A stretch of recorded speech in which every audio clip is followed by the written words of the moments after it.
One, two, three, ho! Petit et casse-cou, dès qu'on avait une idée de merde, c'était toujours pour moi de la tester, pour qu'on voit où ça marchait pas. Les sockets. Les sockets. Les sockets anti-plane. Bonsoir à toutes et à tous, bienvenue à vous dans l'émission dédiée au vélo. Une émission qui commence par des moments de bonheur, des moments de bien-être, des moments de pleine conscience peut-être même on pourrait dire, avec Aurélie hors du jour qui vient nous parler de ses voyages, promenades organisés. Bonjour Aurélie. Bien arrivé. Autour de la table et à François. Bonjour François. Bonjour à tous et toutes. Bienvenue François, merci d'être là aussi. François de hors catégorie. Aurélie, quel est ton premier souvenir à vélo quand tu étais enfant ? C'est une question que je pose souvent et on me raconte souvent des chutes de vélo. Moi, c'est pas une chute, mais j'aurais pu. Mon premier souvenir à vélo, j'étais en camping, je devais avoir 5 ans. Et je me sentais tellement bien sur mon vélo que je me suis dit, ouais, vas-y, je ferme les yeux, j'écarte les pieds et je me laisse complètement aller. Sauf qu'en fait, il y avait des voitures garées dans le camping et je suis rentrée face à une voiture. Heureusement, la voiture était à l'arrêt, il ne s'est rien passé. Sauf que je m'en souviens assez que pour m'être sentie assez mal à l'aise par rapport à cet événement. Mais voilà, le premier souvenir, c'est celui-là.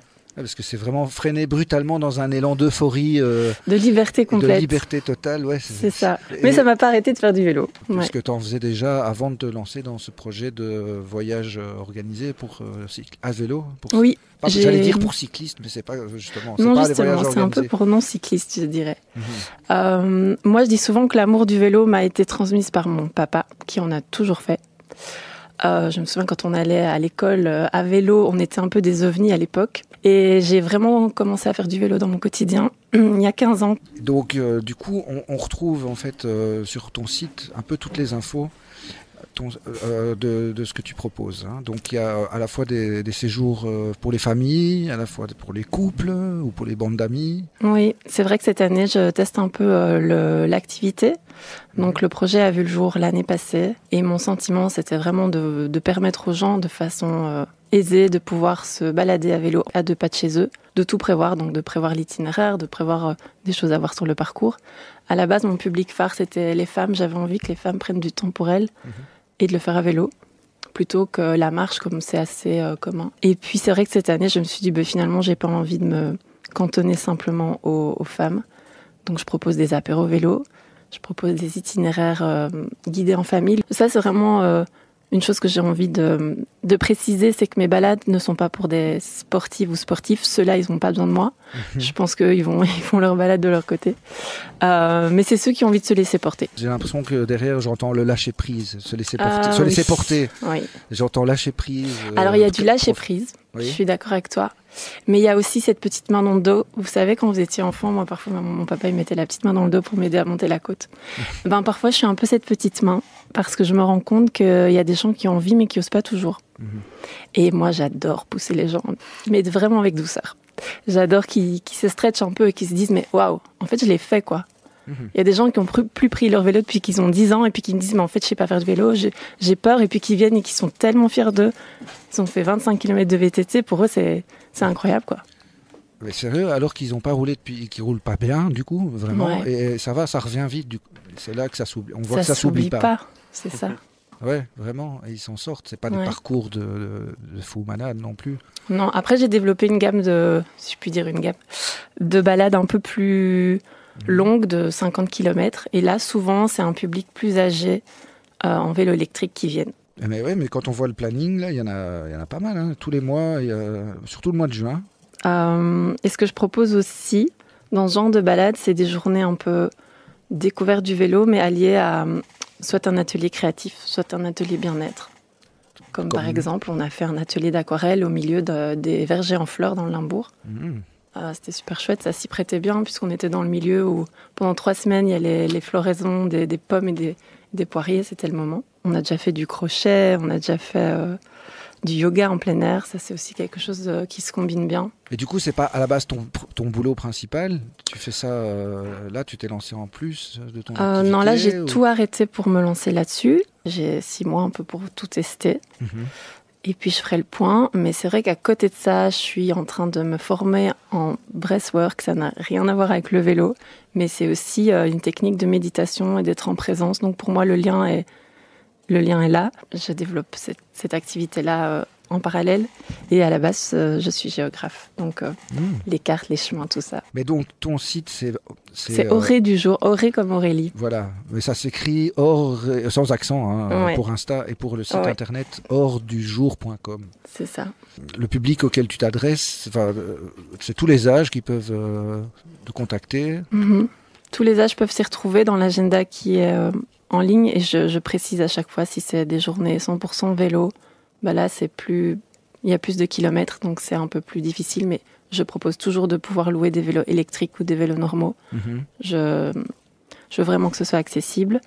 Et alors, je fais aussi du sur-mesure. Je propose des échappées en amoureux. Et là, c'est les seules balades que je ne guide pas, parce que je ne vais pas m'incruster dans la chandelle. Là, je dégote une petite tiny house. J'en ai 2-3 ici. Et de cet endroit-là, je prévois un itinéraire à vélo que je fournis. Et je fournis le lieu, l'adresse uniquement 2-3 semaines à l'avance. Les gens ne savent pas où ils partent. Il y a des boîtes qui sont d'accord de faire du vélo, tous les collègues là. Ici, j'ai les cadres d'Aldi qui m'ont demandé, donc sans faire de pub. Ah ouais. Voilà, je suis associée à un lieu, une espèce de plage le long de la Meuse. Et donc, c'est un itinéraire sympa parce qu'ils peuvent revenir manger au bord de l'eau après la balade, quoi. À chaque fois, je m'associe à des loueurs locaux. Okay. J'avais hésité à acheter des vélos. Pour l'instant, c'est pas à l'ordre du jour parce qu'il faut pouvoir les stocker, les transporter, en prendre soin. Il y a un peu tous les âges, quoi. Oui, et c'est chouette aussi de se retrouver dans des petits groupes avec parfois des âges différents. Je dirais qu'en fonction des activités, ça attire plus certains profils que d'autres. Mais c'est quand même pas beaucoup de kilomètres que vous faites par jour. Ça reste raisonnable. C'est des micros... Oui, c'est entre 25 et 55 la plus grande que j'ai faite. C'est vraiment pensé pour tout le monde. Et encore une fois, il y a les vélos électriques. C'est vraiment... Le seul souci avec les vélos électriques, c'est que souvent, il faut faire 1m65. Sinon, c'est un peu compliqué. Il n'y a pas de vélo électrique taille S. En tout cas, en location, j'en ai jamais trouvé. Tu as des enfants ? Ouais, j'ai 2 enfants. Et tu testes la plupart de tes balades avec eux, non ? J'en ai fait pas mal avec eux, ou même avant, quand j'étais en couple, et papa-maman, je veux dire. Ouais. Et en fait, l'idée m'est venue simplement parce que je me suis dit, mais qu'est-ce que je fais de mes temps libres ? Qu'est-ce que je fais naturellement pour lequel je voudrais pas forcément à la base être payée. Souvent, je proposais des week-ends à vélo aux copains. Et j'aimais bien choisir l'itinéraire et penser à tout. Donc, je me suis dit, c'est cool. Et on me demande souvent, mais tu sacrifies un peu tes dimanches en famille pour travailler. Ouais. Mais j'ai pas l'impression que c'est un sacrifice parce que pour moi, c'est pas une contrainte, en fait. Je m'amuse, je suis trop contente et je pense que quand vous venez avec moi, ça se voit, quoi. Du bien-être à bicyclette, comme dit-on. Et c'est des groupes de maximum combien ? Le plus gros groupe que j'ai eu, c'était 20 personnes, enfin 25, mais vraiment les journées, souvent, on est entre 6. C'est des petits groupes et moi, j'aime bien avoir cette proximité avec les gens parce qu'en fait, je m'assure toujours d'avoir une discussion avec eux.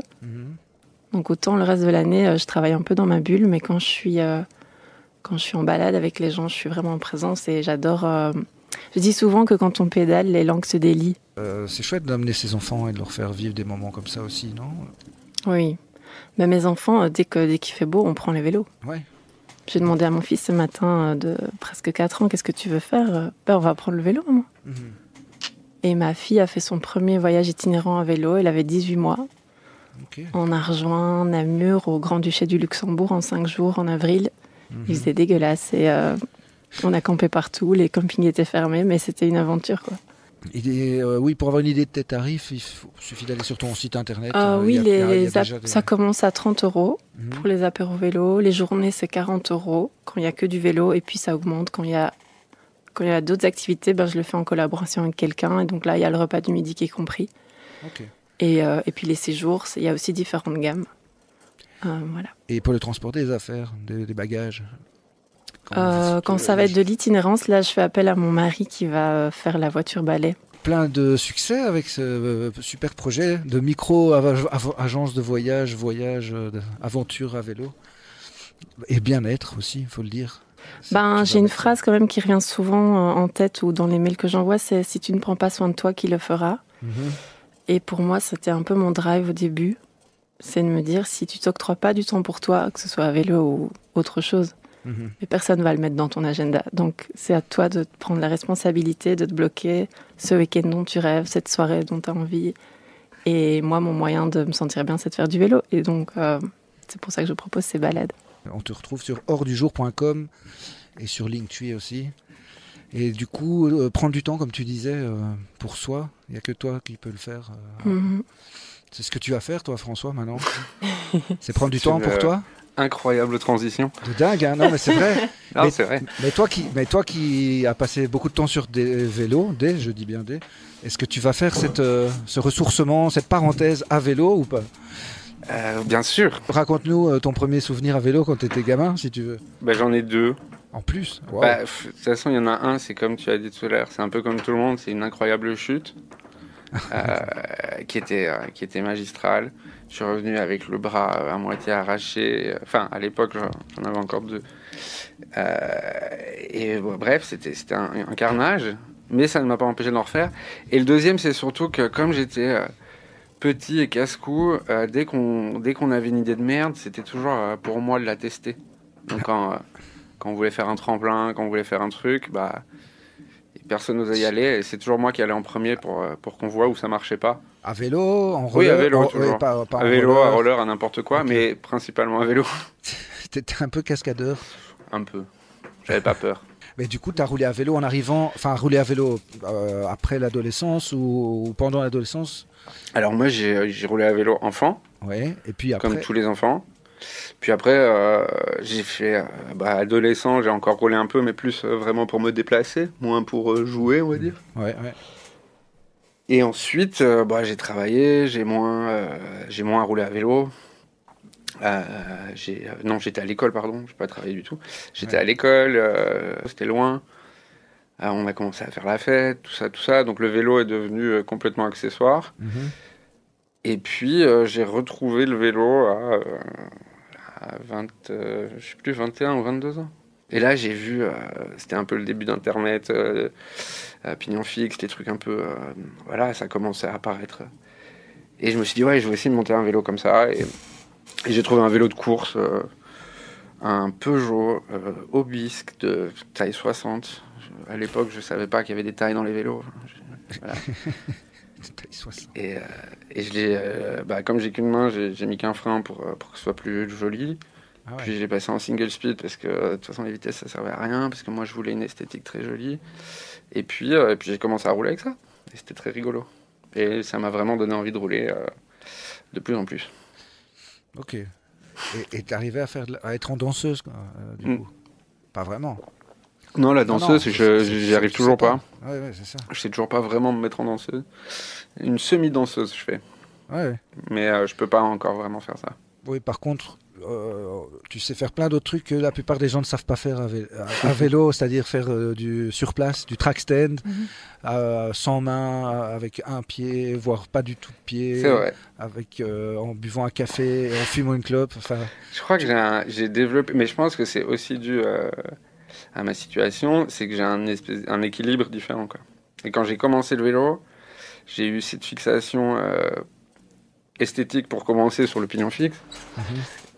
Et quand je m'y suis mis dans ma tête, j'ai rencontré les 2-3 premiers gars qui roulaient à Bruxelles, je trouvais ça magnifique, c'était hyper impressionnant. Il y a des vélos sans frein et tout, c'était waouh. Et dans ma tête, ça a été assez vite parce que je me suis dit, mais en fait, ce vélo, on a une partie du contrôle avec les jambes.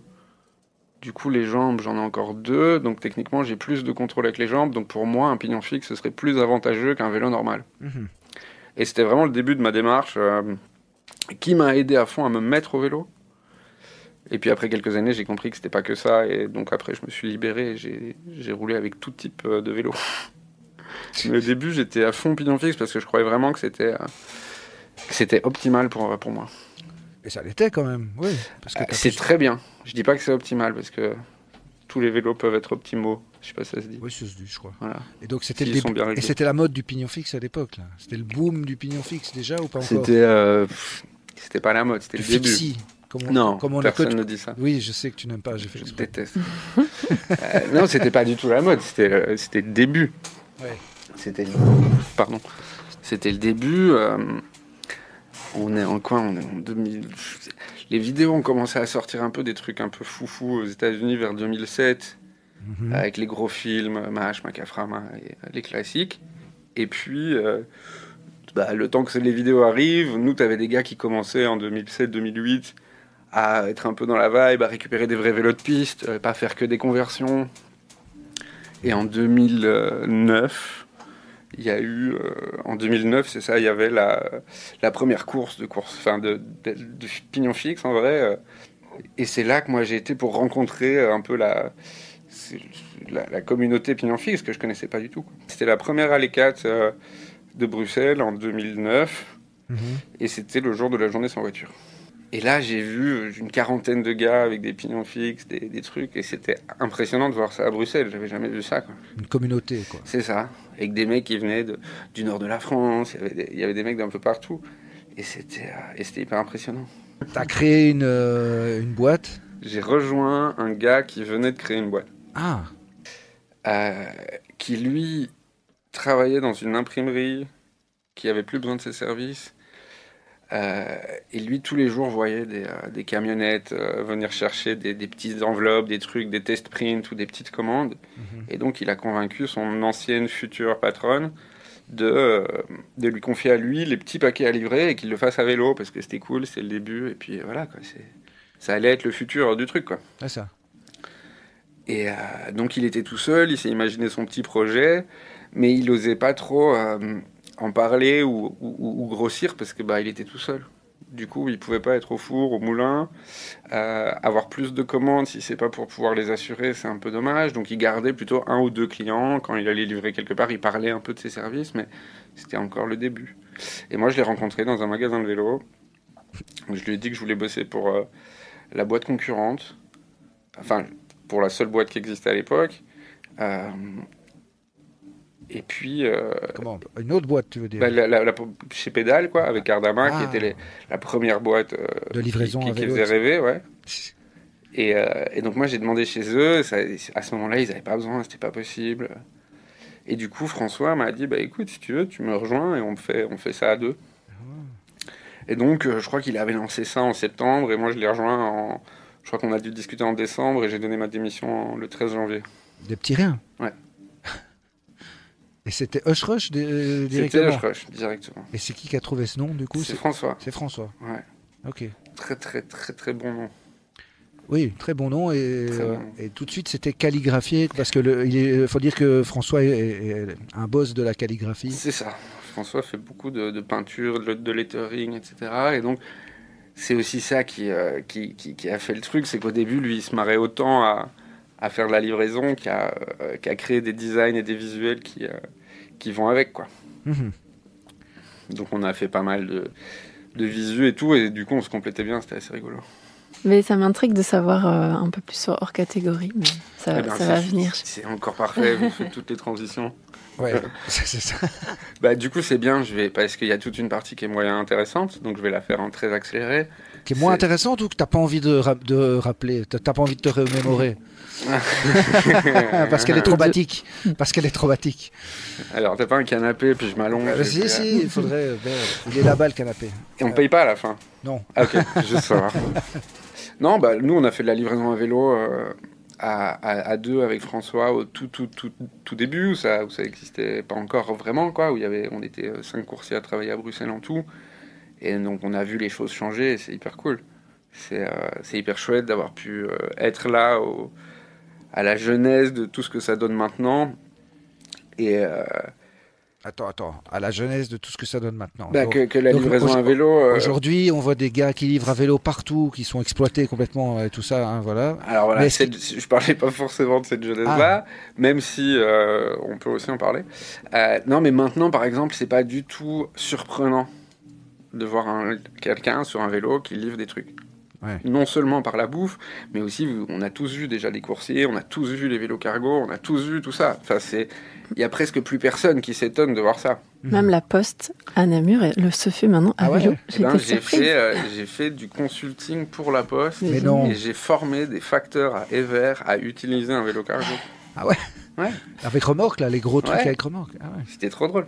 Mais ça, c'était il y a 4 ans peut-être. Donc Ouais. tu dis, le temps que ça se mette en place, tout prend du temps. Mais ce que je veux dire, c'est que nous, quand on a commencé, les gens ne nous croyaient pas quand on leur disait qu'on était à vélo. Parce que c'était impensable. Ah ouais. Ben non, il pleut dehors, vous n'êtes pas venu à vélo. Ça monte, ça Si, on descend. est venu à vélo. Non, mais c'est pas possible. Si. Et c'était... voilà, c'est pour ça que je dis que les choses ont vraiment changé, parce que avant, c'était, on était vus comme des extraterrestres, et c'était hyper drôle. On a vrai. designé des sacs à dos spéciaux, il n'y avait pas le matériel, c'était... tout ce qu'on connaît maintenant n'existait pas encore. Enfin, C'est les mentalités qui ont changé, Bien sûr, c'est ça les mentalités, et... bon, après, l'exploitation, c'est encore un autre sujet qui peut prendre du temps. Mais voilà, il y a différents types de livraison. Et je pense que la livraison de bouffe, c'est pas possible dans la situation actuelle. Mais c'est surtout qu'au niveau maintenant de la logistique à vélo, il se passe quand même énormément de choses, de grosses choses, de grosses entreprises qui travaillent avec ça. Alors que nous, à l'époque, on était un peu... voilà, on était une goutte d'eau dans l'océan de la livraison. Voilà, on était contents, on avait nos petites livraisons. Les 3 boîtes de vélo à Bruxelles, à L2, avaient peut-être 100 livraisons par semaine à tout péter, mais c'était le début, quoi.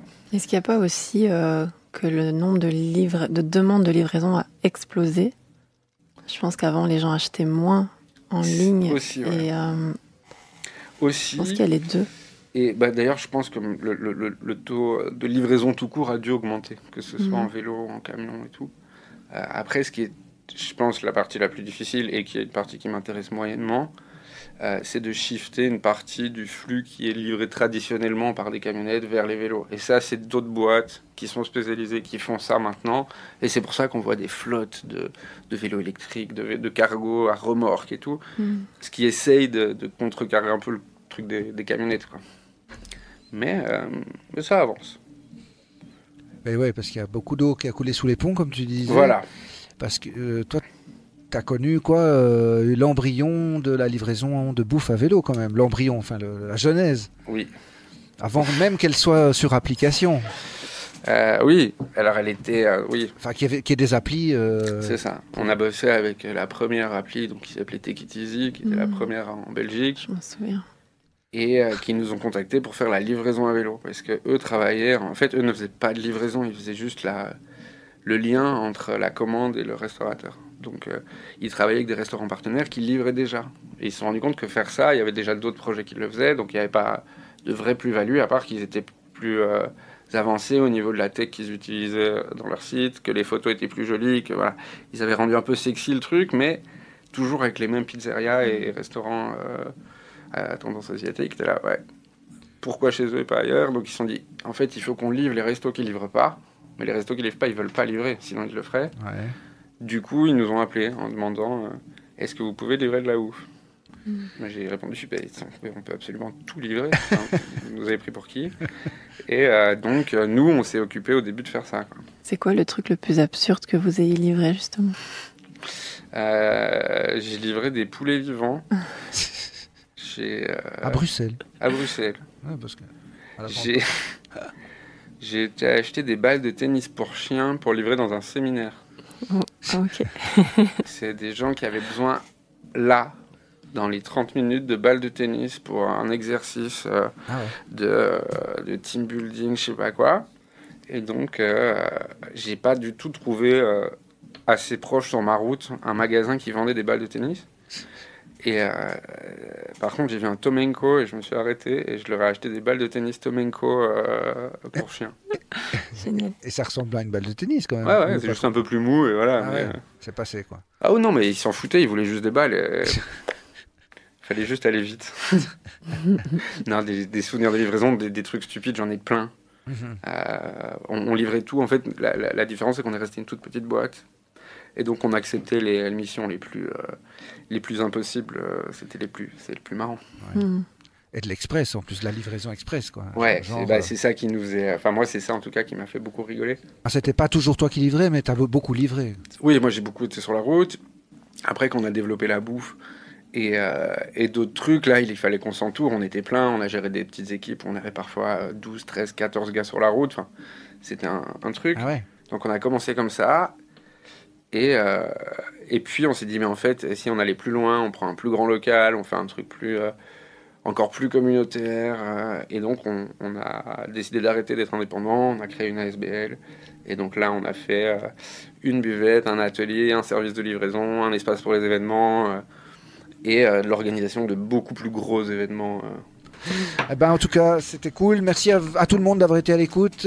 Prenez soin de vous. Et François, merci beaucoup au nom de tout le monde, mais surtout à mon nom. Merci pour tout ce que tu as fait pour le vélo, parce que franchement, moi, j'ai toujours roulé tout seul jusqu'à ce que je vous rencontre et que j'avais une famille de cyclisme. Ciao. Sens-tu la vraie nature du reggae, mon gars? Le pouvoir de la musique, c'est elle qui nous fait vibrer, nous fait nous rapprocher, man. C'est un langage universel. Pourrions-nous vivre tous en harmonie, comme les notes de cette mélodie?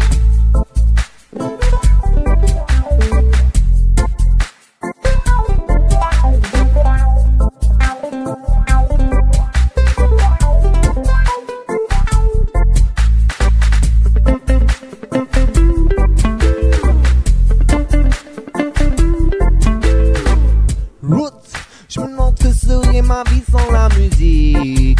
Je pense pas que ce serait si magique. À vrai dire, je n'en sais rien, non, j'imagine. J'ai constamment besoin de cette rythmique, yo. Un petit son de reggae dans les oreilles me rappelle que la vie est cool et ça m'émerveille. J'ai besoin d'entendre la basse, ça me fait vibrer. Mon cœur est en paix et mon âme est comblée. Tous les jours, la vie quotidienne nous joue des mauvais tours, nous apporte des problèmes. Big up à tous les gens qui sont là dans la place, à tous les gens qui se demandent qu'est-ce qui se passe. Vas-y, prends une guitare ou prends une percussion, sinon prends ton Walkman et mets le son à fond. Installe-toi posément et mets-toi à jouer, et tu comprendras vraiment tout ce que le son peut t'apporter, man. Wayo, wayo, wayo. Wayo, wayo, wayo. Tu sens la vraie nature du reggae, mon gars. J'ai envie de faire partager ma passion, mon petit reggae. Pourrions-nous tous vivre en harmonie, comme les notes de cette mélodie?